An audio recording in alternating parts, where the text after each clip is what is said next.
Hello friends, my name is Jess and welcome back to my channel, Books Past Bedtime. In today's video, we're going to be doing my next installment in my TBR Takedown series, and we're going to be picking 5 new books to read in this reading vlog off of my own TBR shelf. So if you've missed the first 3 installments, definitely check them out, but I'll give you a quick rundown of the rules. So at the beginning of 2025, I had over 200 unread books on my physical TBR shelf. Now for this challenge, I have 175 of them that I have wrapped. These are all of the books that I had on my shelves that I didn't have other video plans for in the immediate future.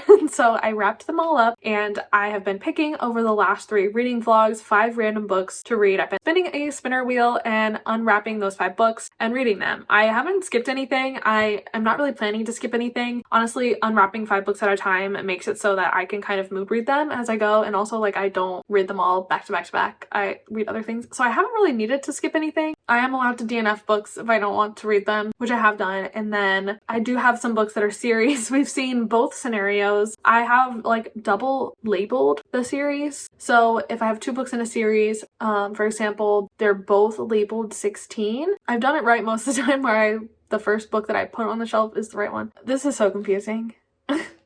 There's series on the shelf. They're labeled with the same number. If I've rolled 3 books from series and read them, and then those 3 series all have remaining books still on the shelf. So the number has not been taken off the spinner wheel. But every other number that I have rolled has been taken off the spinner wheel. There's 3 numbers. I've rolled a 26, a 16, and a 76. Those are all series. Those are still on the shelf. Those are still in the spinner wheel. All right. That was a lot of rolls. Let's go ahead and spin my spinner wheel. Here is my spinner wheel. Let's go ahead and spin 5 times and pick our 5 books that we're going to read in this vlog, and then I will go get them off my shelves and we will unwrap them together and see what I got. Here we go. First spin. Oh, something really low. Oh my god. 5. Okay, so our first roll, we got 5. All right, I'm gonna go remove the choice and we are going to spin again. I can't believe we got such a low number. That's the lowest number we've gotten so far. And then a high number to back it up. It really loves the 130s. 138. All right, let's spin again. This is spin number 3.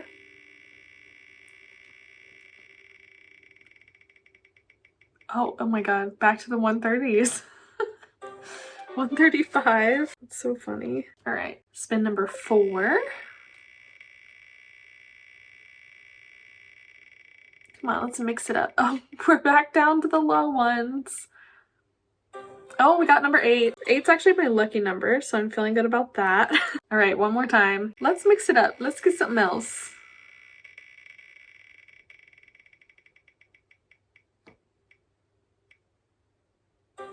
$111. All right, so in order from lowest to highest, we have number 5, number 8, number 111, number 135, and number 138. So let's go ahead and get the books and we'll unwrap them.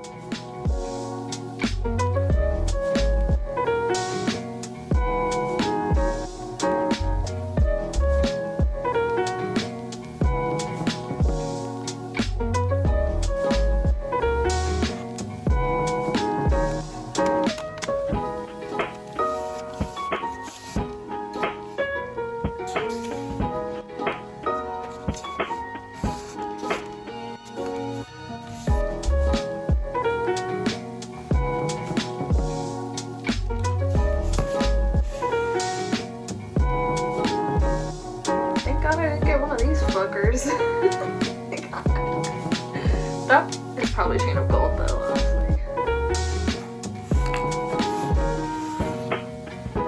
Alright, we're back with our stack. I'm very interested to see what these are. These first 2 books are tiny, which is crazy. And then there definitely appears to be 2 book of the month books and then maybe a like hardcover YA book mixed in. No series, it doesn't seem. Let's see what we got. Let's start with number 5. This is a tiny paperback and the paper is literally falling right off of it.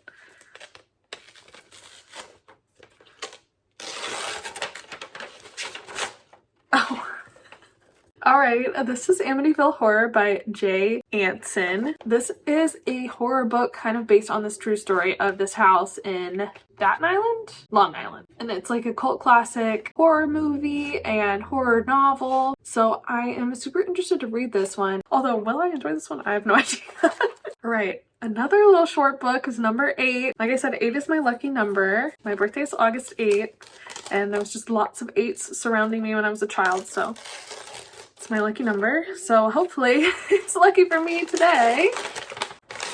Oh, okay, and I think it is. This is The Layover by Lacey Walden. This was written by a Southwest flight attendant, which is why I have it. It is a contemporary romance, and it's also super short. It's barely 300 pages. I'm not the biggest contemporary romance reader, especially when it's straight, which is why it's been sitting on my shelf for so long. So we'll see. We'll see. All right, this is number 111. I definitely think that this is a book of the month book. It's not super thick, so it could definitely be a thriller, or it could be lit fic. I don't think I'm gonna get lucky with book of the month like I did with Inkblood Sister Scribe, but who knows, maybe. Yeah, it's definitely a thriller, I think. Oh yeah, okay. This is When the Stars Go Dark by Paula McLean. I think I have read this book via audio. Let me double check.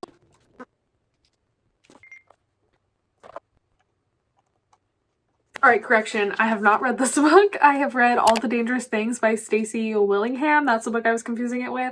They do look kind of similar, but this one is different. I've actually heard good things about this thriller. I think that I would like it. It's about this woman who is a missing persons detective in San Francisco, but then something happens in her personal life, and so she goes back to her hometown. But the day she arrives, a local teenage girl has gone missing. There's also this unsolved murder that happened of a young girl when she was a child, and everything seems to be like woven together in some way. This sounds like the kind of thriller I like, which I thought the other two that I read in the last video were the kind of thriller I like, but this one definitely sounds true crime-esque. She's literally a missing persons detective, so hopefully this doesn't get too domestic, but I think that I will like this one. I think it'll be good. It's like 360 pages and the font is very large, so this one should be also quick to fly through. And give me a good thriller, okay? Like, I had such bad luck in the last video. Like, I'm ready for a good thriller. Okay, 135. Let's get into her. Oh, she's like really... Oh god. I'm worried this is a classic. I feel like I have like some special edition classics that are just hardcovers. Like, this doesn't feel like it has a dust jacket on it. Oh god. I feel like it's like The Haunting of Hill House or like an Edgar Allan Poe thing. Oh god. No, I got those in 2023. They would have already been wrapped.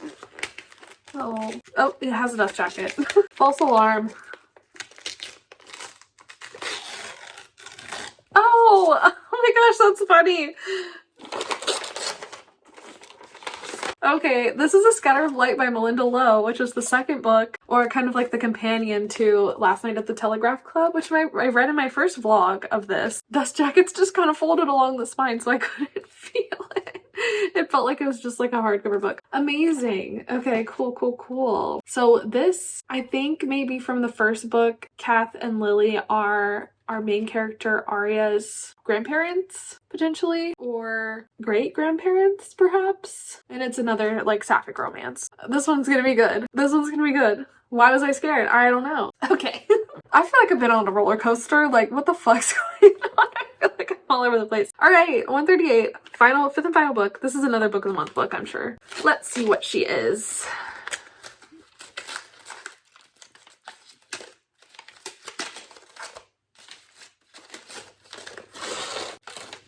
Oh. I'm not very happy about this one. Alright, this is Girl A by Abigail Dean. This is probably one of the books I've had on my shelves for the longest. It's definitely one of my oldest book of the month books. I know it's also a thriller, and I think just because it's been on my shelf so long, I have kind of like a, ugh, that one kind of reaction to it. It's also not very long. It's like 330 pages. The font is huge. It sounds like it's about this girl who had abusive parents but escaped them, and now as an adult her mother has died and left her and her siblings the family home, and she can't run away from her past any longer, and so they're going to return to what they call the House of Horrors and turn it into a force of good. It's about shifting alliances and betrayals of sibling relationships. It explores sibling relationships and it gets the backdrop of an unputdownable mystery and keeps its secrets to the last page. I don't know how I feel about this. I'm not super excited about this one. This is kind of an interesting stack of things. Looks like we have a wide range of genres though. We have a thriller, a mystery, a horror, a contemporary romance, and a YA coming of age story. I feel so conflicted about this style. I'm definitely most excited for A Scatter of Light, and I'm excited that everything else is short. So we'll see how this goes. I'll keep you posted and let you know once I start my first book. Hello! I have started my first book for this vlog, and I decided to go with The Amityville Horror by J. Anson. I am currently 104 pages in. I fittingly stopped on chapter 13. I'm enjoying this so far. I decided to start this one first because it's really short and really small and light, and I'm currently on vacation in Maine, so I thought that this would be an easy one to bring with me, not take up too much space, and I got the audiobook from the library, so I've been reading concurrently. It's going really fast. Like, the chapters are short, and if they end on like an even page, they skip to the next page. Like, there's whole pages blank and stuff, and it also has pictures of like the floor plan of the house, which is interesting. So if you don't know what this book is about, it is kind of a pseudo true story of this house in Amityville, Long Island. Family moves in, gets it for a really good deal, but they get it for a really good deal because the previous occupants were all murdered by their son. So they're like, oh, we'll be fine, like it's a good house for good money, we're gonna make a family home out of it. But then as soon as they move in, all these strange things start to happen, and they begin to believe that it is haunted and that they're experiencing terrible, disturbing haunting. And so it's kind of counting down the days until they flee the house. I think they're only there for 28 days before they flee the house. And so I think I'm like maybe a week or two into them living at the house. I think prior to the halfway point. But it's really interesting the things they're experiencing and the things that they're seeing, and it's definitely pretty creepy. I definitely am like reading it with skepticism because, of course, like, spoiler alert, like, it's come out that it's been embellished and that it's not necessarily true. Like, no one else has experienced anything weird in this house. The murder, of course, the terrible, like, tragic murder that happened in the house is true, like, did actually happen. But the, like, haunting experiences are not necessarily true. So it's hard to say. They could have experienced some of this weird stuff and then embellished it to make a movie and a book out of it. And there's also this theory that they just made everything up because they needed to get out of the loan, that they bought more house than they could afford, even though it was a good deal. Yeah. Anyway, all that, like, just reading it kind of is like a fictional horror story with like a little hint in the back of your mind that it could be real is definitely making it pretty creepy. So yeah, I'm having a decently good time with this. I don't expect this to be like a new favorite book or anything. I think mostly I picked it up because it was short and I wanted to read it when I was trying to read 30 books in 30 days a while ago. Oh, it's even labeled as nonfiction right here. That's so funny. It's good so far. It's interesting. I will keep you updated. I can't imagine this being more than like a 3-4 star read, but we'll see. Maybe the ending's incredible and crazy. I'll be back when I am finished reading it and I will let you know.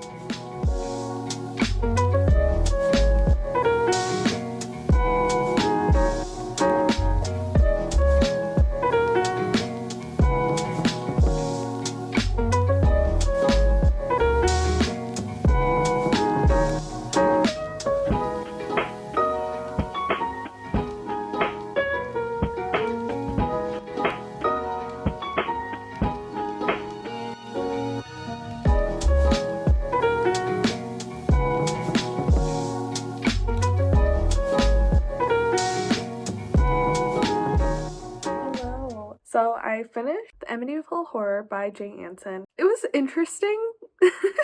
Like, I don't really know how to describe my feelings for this book. Like, it definitely was kind of creepy. It was really interesting to like finally know this story, especially because I like live so close to where it happened, and it's so like iconic in horror lore, I guess. And it's just really interesting to kind of try and decipher what could possibly be real and what could possibly be fake. I do think most of it is probably fake and made up, but who knows? Who knows? It was a very like interesting, creepy story, and I enjoyed my time reading it. It was a fun, quick, short read, so I liked that about it as well. I do think it's like a 3-star book. Like, it's nothing that I'm gonna think about a long time. I don't even know if I will keep it in my collection. It's not something that I think is the best thing ever, although this bookmark is the best thing ever. Yeah, it was just like a thing that I read. Does that make sense? I don't know. I don't have anything else to say about this book. Let's move on to talking about Girl A by Abigail Dean, which I have also started and am 50% of the way through.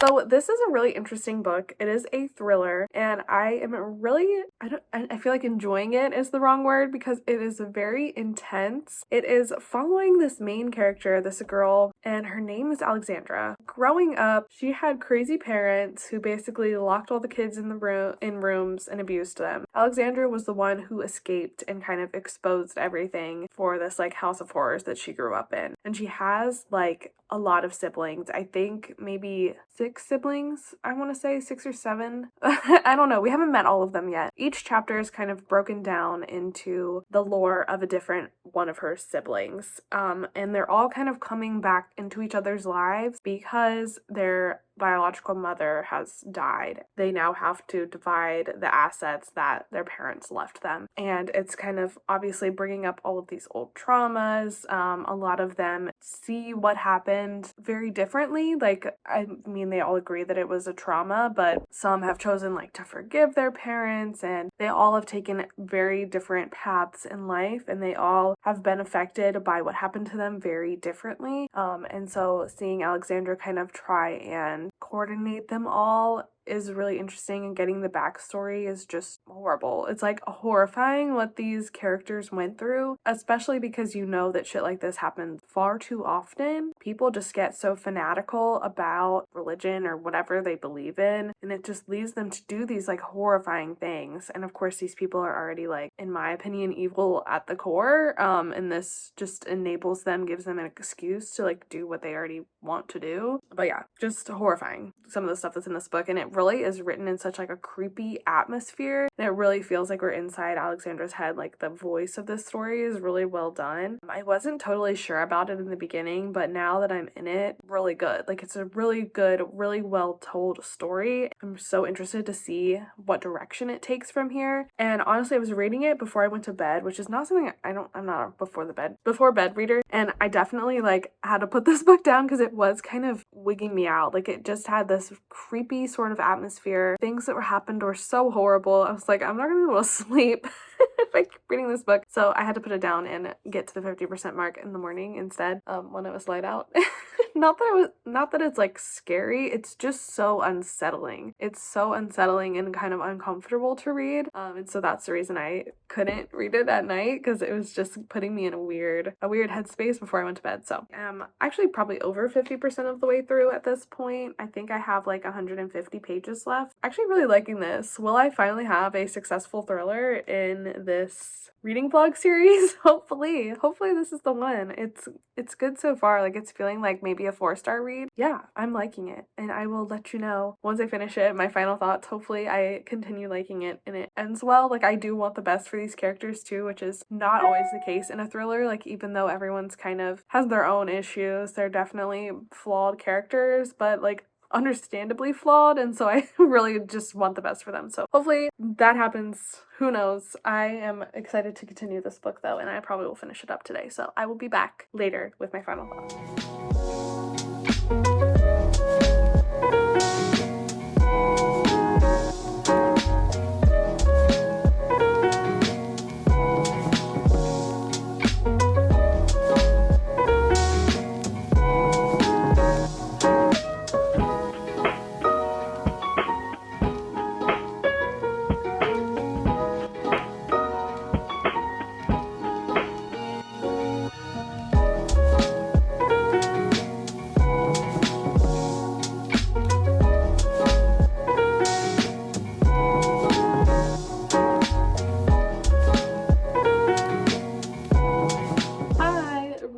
update time. So I finished Girl A by Abigail Dean yesterday, and I ended up really liking this book. I feel like it's like a 3.75 or 4-star. What the hell? It's a 4-star. It was a 4-star thriller. Like, I thought it was good. I feel like this is an unpopular opinion. I was reading some of the Goodreads reviews, and I don't, like, they're not that positive, but I liked this book. Like, I thought it was good.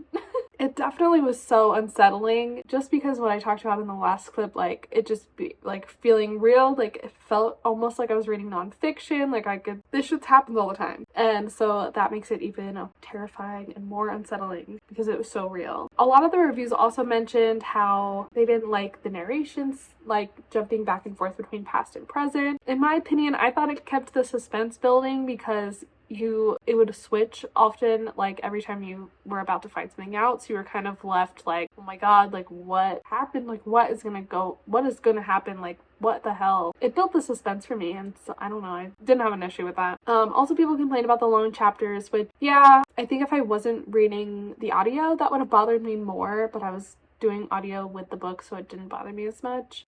Plus I don't read a lot in like short stints. Like, usually if I'm gonna read, I'm gonna like sit down and read for an hour or two. So obviously everyone prefers short chapters, or at least I also prefer short chapters, but didn't bother me that much. Basically what I'm yapping about is that I disagreed with a lot of the Goodreads reviews, and I think that this was a well-written book. I thought it was just a fascinating story. I was really rooting for the characters. I didn't see the twist coming at the end, and I just had like, I didn't really have a good time reading it because I was unsettled and creeped out the whole time, but it was a good thriller. That was what it was supposed to do, and it achieved what it was supposed to do with me. So I enjoyed it. 4 stars. I'm glad I finally had a successful thriller in this video concept. But switching gears, I started Scatter of Light by Melinda Lowe today on the plane, and I'm currently halfway through. So this book is a companion to Last Night at the Telegraph Club, which we conveniently read in the first installment in this video series. So if you haven't seen that, I will link that up above. I really loved that book. It's one of my favorites of the year. This one, I'm not sure it's going to be a favorite of the year, but I am enjoying it. It's following Aria, who I believe is potentially like a cousin, or her mother is a cousin of Lily, the main character from the first book. We haven't seen Lily and Kath, the 2 main characters from Last Night at the Telegraph Club, in this one yet, although it is promised that they make a cameo in the description. Anyway, this book is actually set in modern time, in modern day. It's actually set in 2013, whereas Last Night at the Telegraph Club was in 50s, I think 50s. And this is basically a coming of age story for Aria. It's a YA coming of age story for Aria. Aria is sent to spend the summer with her grandmother because she got into some trouble at school at the end of her senior year, and her parents kind of decide that they want her to spend the summer with her grandmother instead of with her friends. And so she's pretty bummed about this, but when she gets there, she meets her grandmother's gardener named Steph. Steph has this group of queer friends, and Aria's never really questioned her sexuality before, but she finds herself really attracted to Steph, and so she starts to go on this sort of sexuality journey and like questioning herself, like exploring what this means for her. Basically, that's all that this book is about. It's not super plot heavy. I think we're just going to be following Aria across her summer and what she discovers. It's very much character focused on Aria. And I'm not really even sure she's going to get a romance with anyone in this book. She's really young. She's younger than Steph and her friends. Aria is only 18 and Steph and her friends are like 21, 22, which is a big age gap at that age. So, but it's kind of cool to see Aria start to find this like queer found family and just figure out who she is, because that's such like a formative time, figuring out who you are. So yeah, it's written really well. I don't feel like it's written quite as well as Last Night at the Telegraph Club. I don't know, maybe it's just some of the modernisms that I'm like not loving. It is interesting too, set in 2013, because that's when Prop 8 was overturned in California, which legalized gay marriage in California. So there's a lot going on with that in the background as well. So that's an interesting element of this book. But yeah, I'm enjoying this one. I will probably finish it up here in the next day or two. I will let you know what I think. In the end, I can't see this being higher than a 4-star right now, but maybe it will surprise me and the end will be really good. If it makes me cry, it'll get higher than a 4. If it doesn't make me cry, probably a 4.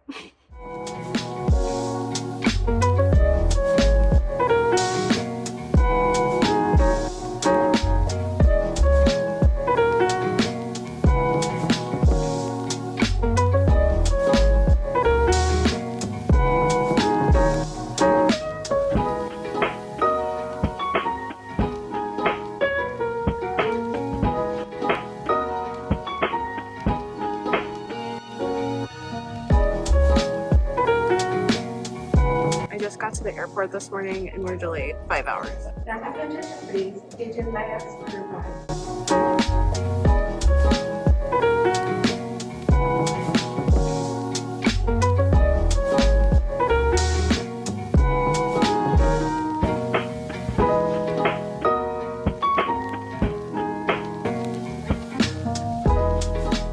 Hello, update time. I finished A Scatter of Light by Melinda Lowe, and I feel like my thoughts from the first clip are kind of consistent with my thoughts now. It was just kind of okay. Did get quite emotional at the end, and I was like attached to the characters and I cared about them. I wasn't ride or dying for them, you know, like I felt like there was a level of remove between me and the characters. It was like I wanted the best for them, but also it was okay.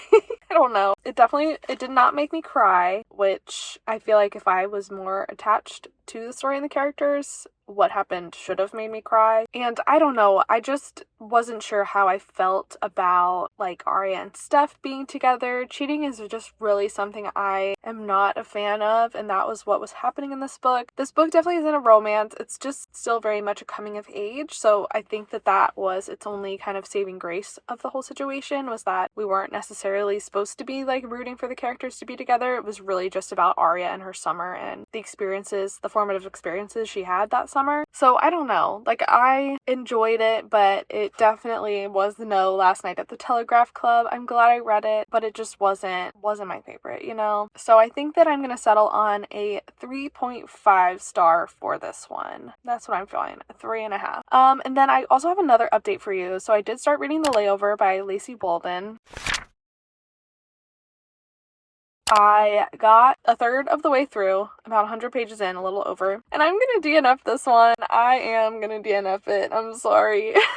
I am not having a good time with this one. I'm just simply not having a good time. So our main character, I think her name is Ari, which is funny because, oh no, her name is Ava. Her name's Ava, similar to the Arya in the last book. Ava is a flight attendant. The author of this book is a flight attendant. She works for Southwest. Ava works for Northeast Air, which is not a real thing. It's just a copy of Southwest. This is supposed to be her last trip because she is marrying this guy who wants her to give up her career. Ava's kind of wishy-washy about whether or not she wants to give up her career. She acts like she does, and she says she wants to be grounded, wants to be home more, is sick of traveling around, grew up traveling around, and is done with it. But then it also seems like she's kind of does really like her career and doesn't want to give it up. And it's very difficult to discern which feeling she's actually feeling and like what we're supposed to want for her. I'm very confused. Her fiance is a dick, so I know that we're not supposed to like him, but I'm kind of confused about Ava's own motivations. And then she's on her last trip that she's supposed to be taking before she quits, and she has this coworker Jack who she hates. She's never really worked with him before, but she's like heard a lot about him. He's kind of notorious, and it seems like he was involved in some kind of situation with someone in her past. Jack's characterization is really odd because it seems like everyone other than Ava really likes him, but we're only getting Ava's POV, so we just know all this bad shit about him. So I'm like, I don't like this guy either. Not that I really like Ava, but Ava's just being kind of mean to him, but he's also being kind of a dick to her. And it's just this really weird dynamic, but I think that they're gonna fall in love maybe. And she starts like hatching this scheme to get other flight attendant they're working with to fall in love with one of the pilots or something, and she like is trying to enlist Jack to help her, and that's kind of where I stopped reading. And actually the point of the book that I was like, yeah, no, I'm not reading this anymore, was when Ava called Belize a tropical island. I was like, a tropical island? Girl, that country is attached to Central America. It only has one coastline also. Like, I was so confused. I was like, how are you gonna be a flight attendant and not know geography? Like, an island? Do you know what an island is? Obviously not. Like, what the fuck is wrong with you? So yeah, that was when I was like, yeah, this is too stupid for me. I did not care about Ava. I did not care about Jack. I did not care about their romance. I just wanted to be done with the book, and so I decided to DNF it. Also, it honestly was really difficult reading about a character who was a flight attendant, written by an author who was a flight attendant, just because the book got really bogged down with all the details of like being a flight attendant, and I was like, we don't need to know all this shit. And I was spending like so much of my time reading this stuff. Like, I know I specifically already know it, but it doesn't matter to the story. It doesn't advance the story. It's just extra fluff, like, I guess marketing fodder to sell the book because it's like about a flight attendant written by a flight attendant. I don't know. I didn't like that. I found that to be ick to me, and so I did just decide I'd had enough. I decided I had enough. I didn't want to read it anymore, so DNF'd it at 34%. So now we only have one book left for this vlog, and that's Where the Stars Go Dark by Paula McLean, which I'm planning to start today on the train into the city. And so once I am halfway through this one, I will give you an update, and then once I'm finished, our final update, and then this vlog will be done. So let's go.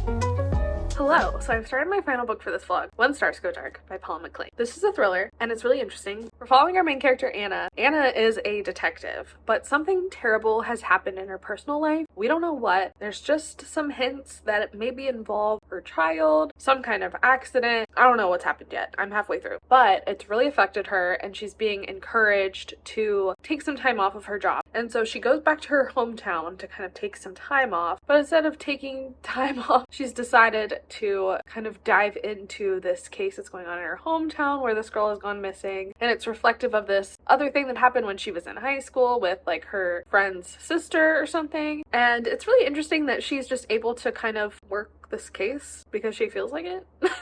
I don't really understand the jurisdictions, if it's like, I mean, I guess it's kind of happening underneath the table, but she's just like going to people and interviewing them, and like, I don't know, it's a lot. It's like an armchair detective, but like with credentials, and I'm like, are you allowed to be doing this? Am I supposed to suspend my disbelief for this book, or is this a thing that detectives do? I don't know, I just find it a little odd. Anna's a very interesting character. She's very much a go-getter. In this situation that we're being presented with, there's like all these missing girls, and they're kind of all different ages, and it's unclear whether they're all related, like all their disappearances are related or not. But Anna is really focusing on the one of this teenage girl. I think she's like 15 or 16. The parents are shady. The aunt and uncle are shady. There's a lot of shady people in this girl's life. The mother, well, I don't want to get into spoilers, but it's really interesting so far. I'm really enjoying it. I'm really excited to see where it goes. It's definitely built a good mystery. It's definitely suspenseful. Oh, I'm actually farther than halfway through. I'm on chapter 38, almost on page 200. So I have like 160 pages left of this book, and I am gonna go sit by the pool and finish them up. So hopefully it ends up as good as it's been so far. Really enjoying it. I don't even know if it's possible for me to give a thriller a 5-star unless it's like really a standout, like Razorblade Tears, or something that I have some kind of personal connection to, like that book. But this is a good one. This is a pretty good one. Maybe feeling, well, I actually really liked Girl A as well. So this is a better luck vlog for thrillers, thankfully. It's kind of reminding me why I did used to enjoy the genre so much. So yeah, I'm gonna go finish this, and I will update you once I'm finished with my final thoughts, and then we will wrap up the vlog.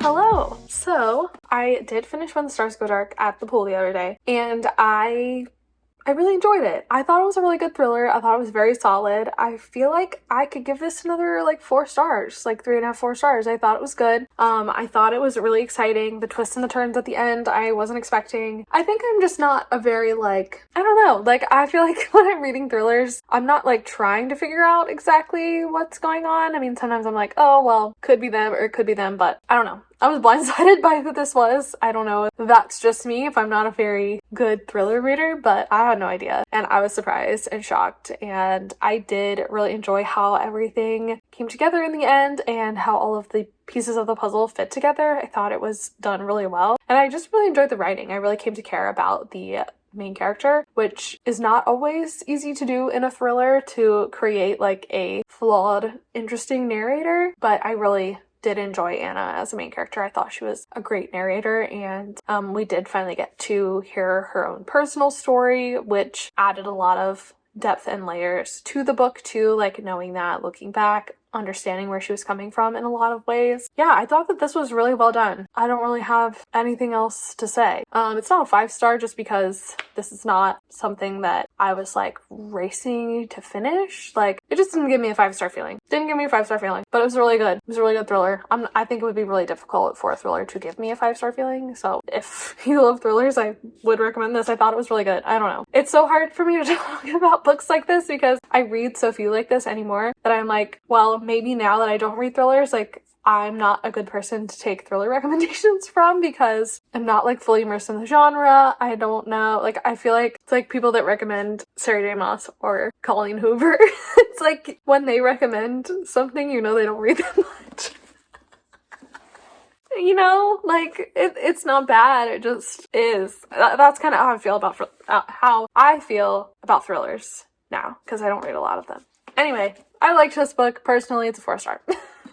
Alright, and that was the last book for this video, so let's do a quick little wrap up. So the first book we read was The Amityville Horror by Jay Anson. This is a non-fiction horror book. This was like 2.5 stars. It was good. And I'm glad to have like read it so that I know the story because I feel like it's kind of like a pop culture-y kind of story and it just makes me feel more well-read to know about it. But this wasn't like that good of a book or a story. It was okay. It was kind of creepy, but I'm like, this is not my typical read. Not something that I was really expecting to super enjoy. But glad to have read it. Honestly, I can't remember what the order of the middle 3 books were that I read. But we have Girl A by Abigail Dean. This was another thriller that I actually really liked. This was another like 4-star thriller. I thought it was really well done. I think it has kind of mixed reviews, so I don't know. It kind of felt a little bit more literary than thriller or like a literary thriller, just because it had a lot of like writing devices and things that I think is where the negative reviews are coming from. Like, it wasn't a super linear narrative and it was kind of in vignette. I really enjoyed it.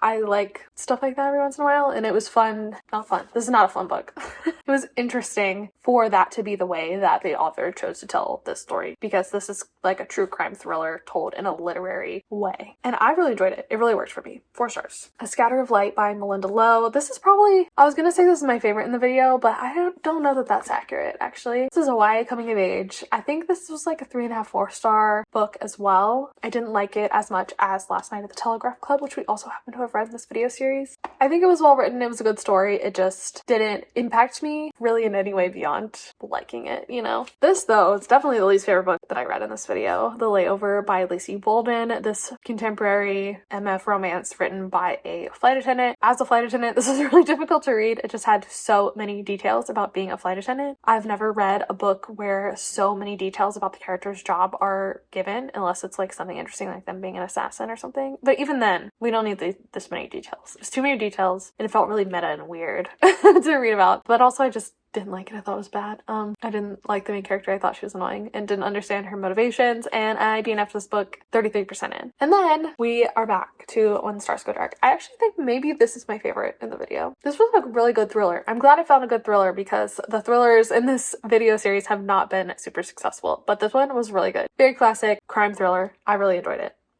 4 stars. Right, and that is episode 4 of this series complete. So if you enjoyed this, make sure to subscribe to my channel so that you can catch the next episode. I try to do them monthly. Also, like this video if you liked it. Leave me a comment down below if you've read any of these books, if you have anything in general to say. Love to talk to you. You can follow me on social media. Those links are in the description as well. And I think that's everything for me. So thank you so much for watching this video. I really appreciate you being here, and I will see you in the next one.